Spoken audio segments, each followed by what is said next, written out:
well as tri-zone automatic climate control. Now with the new styling of the Avalon, they changed the grille a little bit. It's now a little bit bigger, and they also changed the turn signals as well. It certainly looks a lot more like the new Camry, in my opinion. Now here goes the key fob design for the vehicle. It's your typical Toyota smart key. You have your remote keyless entry, your lock, unlock, to release your trunk is right here, and then you have your panic button. Now this color is known as the Midnight Black Metallic. It also does have smart key access on the driver's door and the front passenger door. And it comes with a full-on black leather interior. You have your power driver's seat with power recline and power lumbar, and a power thigh extension as well.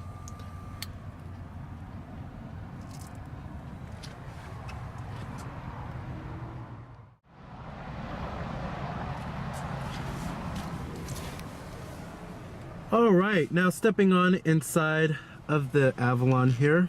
It's a very nice place to spend your time.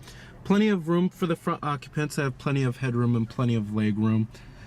And this cabin just oozes quality with nice stitching everywhere on the dashboard. And everything where you touch is pretty much going to be soft touch materials. But it's a very stylish and elegant looking cabin. Pretty lavish too. Now you do have push button ignition. Just put your foot on the brake and hit the button to start.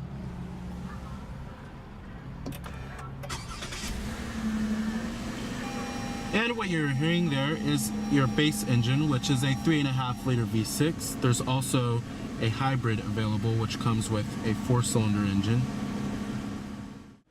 Full leather wrapped steering wheel. Coming to a transmission, you have a 6-speed automatic. If you do get the hybrid model of the Avalon, you do get a CVT automatic. We also do have manual shiftability and paddle shifters, which is nice. When you put the vehicle into reverse, it tilts down the mirrors and it displays your rear view camera with guidance lines and trajectory. And we also do have rear cross traffic alert. And I'm going to go ahead and turn on the lights. They are automatic, of course, and the hazards as well. All windows are fully automatic in the Avalon. Let's go ahead and pop up the hood, check out the engine bay. Heated exterior mirrors with side turn signal indicators, and you also do have blind spot detection. Now, if you didn't know, the current generation Avalon is also based off of the Lexus ES. They share the same platform together. Pretty good looking 18-inch alloy wheels.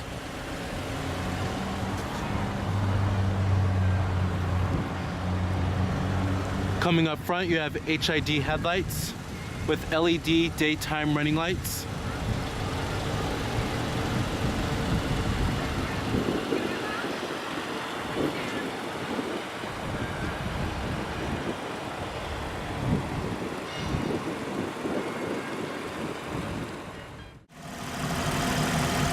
Now powering this big old full-size sedan is Toyota's very familiar and very trustworthy 3.5 liter V6. You'll also find this powertrain in the Toyota Camry too.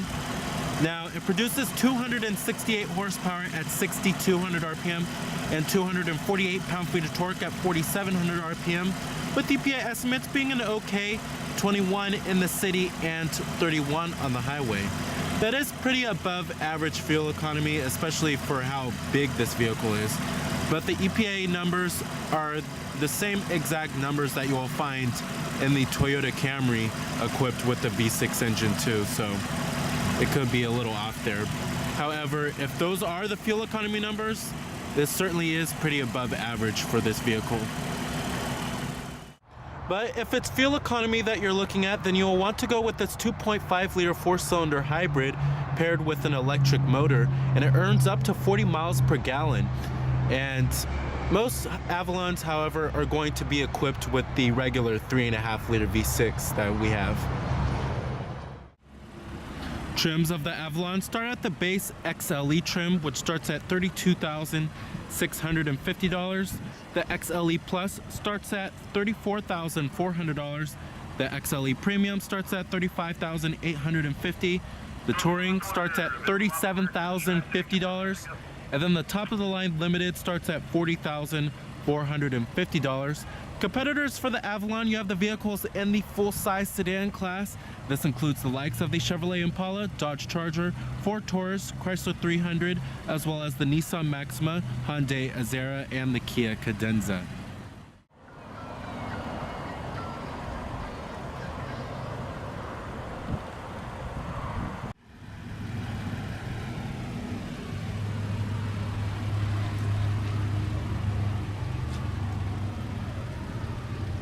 Total vehicle price, you're looking at $42,010 for this particular one. Like I said, EPA estimates are 21 city, 31 highway.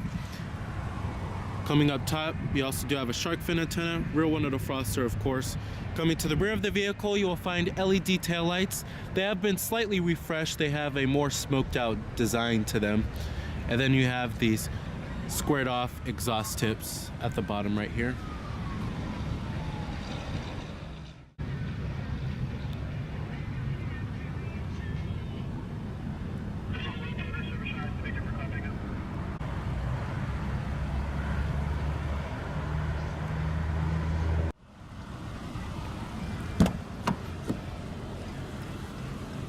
All of your basic powered features: power windows, power door locks, power mirrors, memory seat settings for 2 people, chrome interior door handles.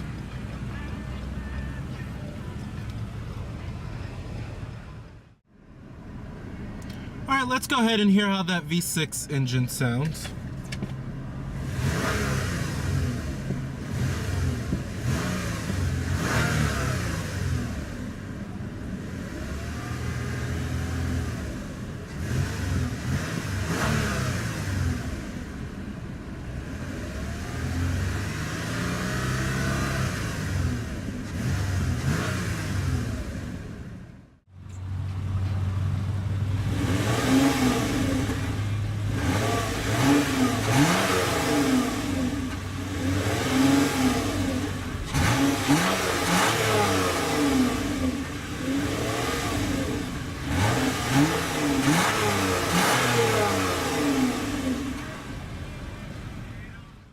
Now, build quality and materials are quite impressive inside of the Avalon here, and certainly have a Lexus-like level of quality. Now, if you are looking at the Lexus ES, the Avalon certainly makes a great alternative to that vehicle, and you will find nice stitching everywhere inside of here, soft touch materials on the mid door panel, upper door panel, armrest, dashboard, everywhere you pretty much touch is going to be soft to the touch.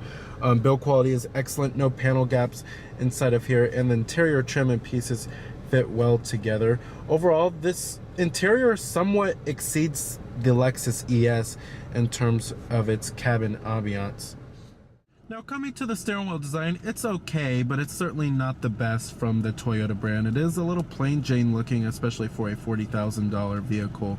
I wish they would have put some kind of chrome trim right here, or some kind of wood accent setting right here. But it's just kind of plain looking in my opinion. Now, coming over here, we have your steering wheel mounted audio controls, and then you have your controls for the Toyota Entune system. Right over here, you have your Bluetooth phone controls, as well as your voice recognition, and then this little display button controls your little information center, which I'll get to in just a minute. Right over here, you have your lane departure alert system, and then you have your adaptive cruise control. You could set the distance if you would like, as you can see right here. Let's go ahead and test out the voice recognition. How may I help you? Change source. You have several music sources. Which source do you want to listen to? Number 1, AM. Number 2, FM. the audio source is set to FM.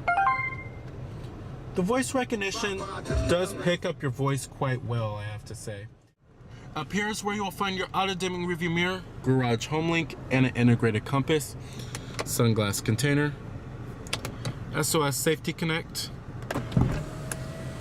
your sunroof with your sunroof controls. Then you also do have a sliding shade, of course. Map lights, and then the headliner is also nice and plush too, pretty high quality. Down here is where you will find your Qi wireless charging system. Many vehicles still don't have that nowadays. And it has a little tray, which is pretty cool.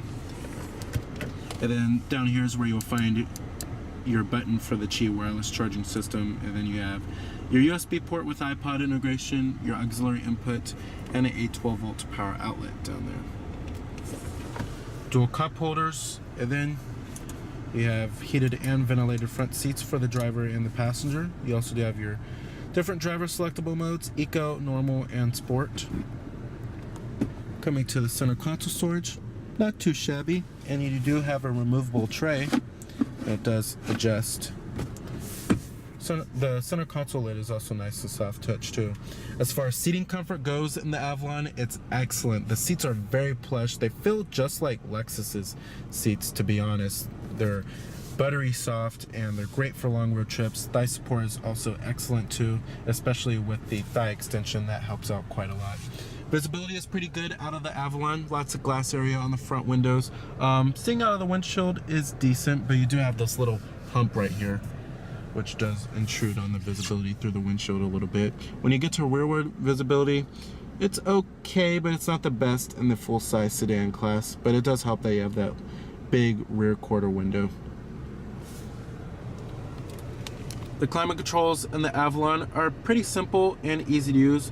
It's a pretty clean looking layout too, and the touch sensitive buttons for the temperatures are calibrated very well. You do have dual zone climate control.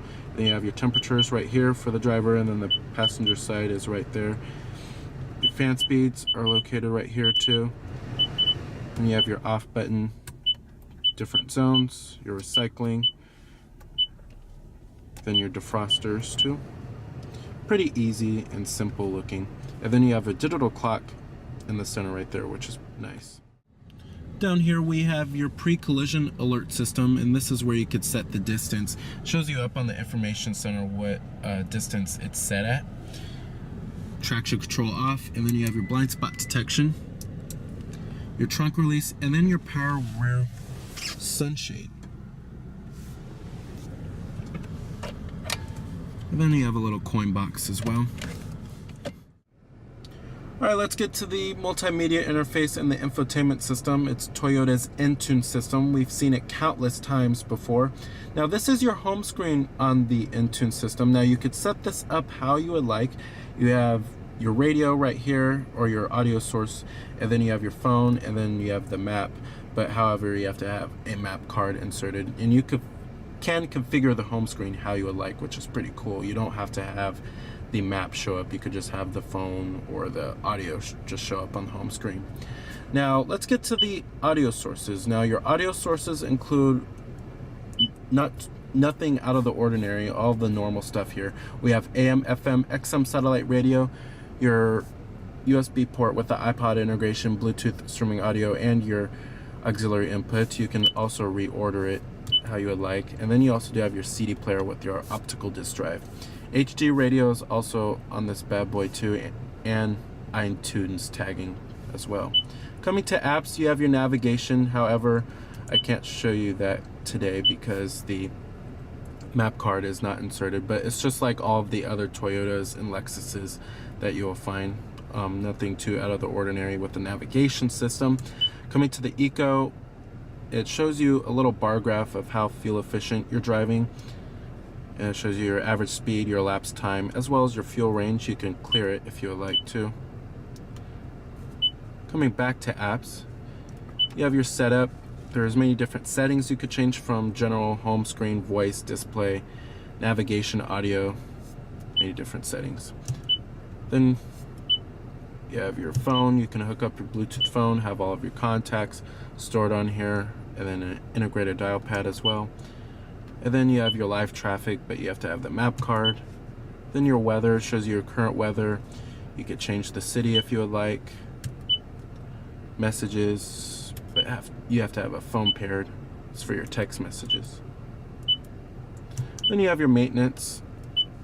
So pretty much everything is going to require the map card for the apps.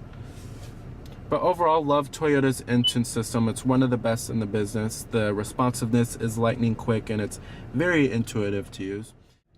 The gauges in the instrument cluster have a very traditional looking setup. On the left, we have your tachometer with your coolant temperature. On the right, you have your speedometer, and then you have your fuel gauge down there too.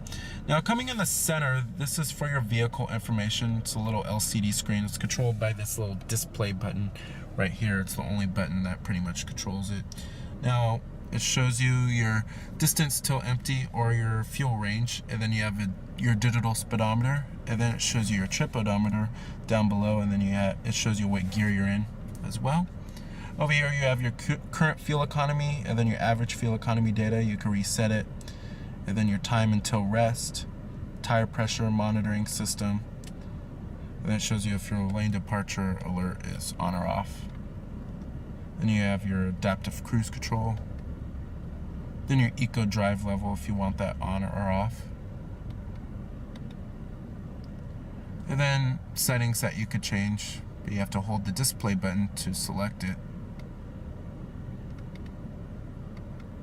Overall, it's a pretty useful little LCD screen. It's not the most intuitive information center I've tested out, however.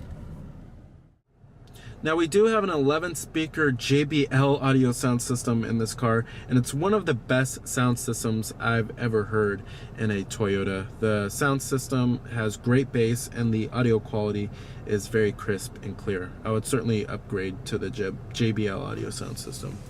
Now, as far as the way the Avalon drives, now this is certainly not the sports car of the full-size sedan class. That title belongs to the Nissan Maxima. However, it certainly does offer much more driver engagement than it did in years past. It certainly does not feel like the